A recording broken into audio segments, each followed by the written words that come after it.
All right, Minnick, did you pull one up? I couldn't find any good ones.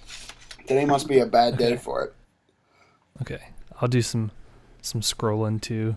Yeah, look through and see if you see one you like. I didn't really see one that I was particularly interested in. The one was like if you woke up in a world with just adults and everything was the same and like adults had to do everything, which TV show would you watch first? Like, what does that even mean? That doesn't make any sense.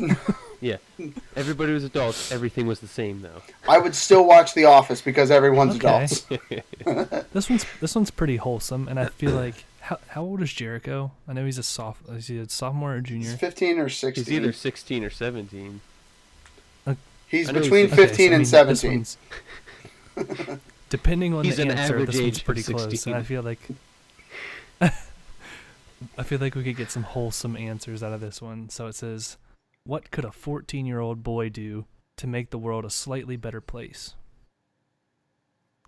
So what could a 14-year-old kid do to make the world slightly better? And I feel like he's coming at this question from like any of us that are grown up and have jobs. Like I remember as a kid, I always looked at adults and like, oh, they're making a difference. You know, whatever they're doing, they have a goal. And as a kid, you're just like, I woke up 10 minutes early today. You know, like you don't have.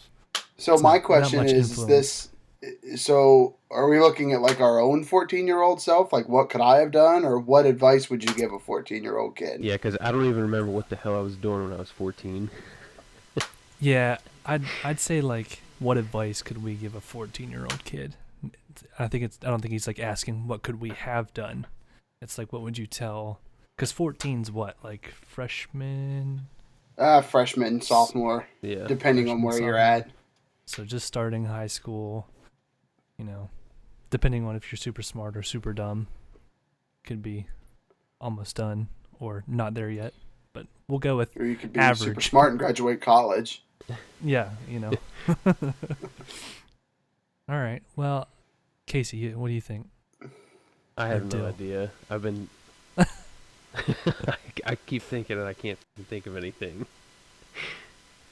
So my initial thought was, and I feel like I try to do this every day, even as a 25-year-old. I feel like you can make a really big difference in every single day life just by smiling, or being pleasant, even if things aren't great like right now in your current life.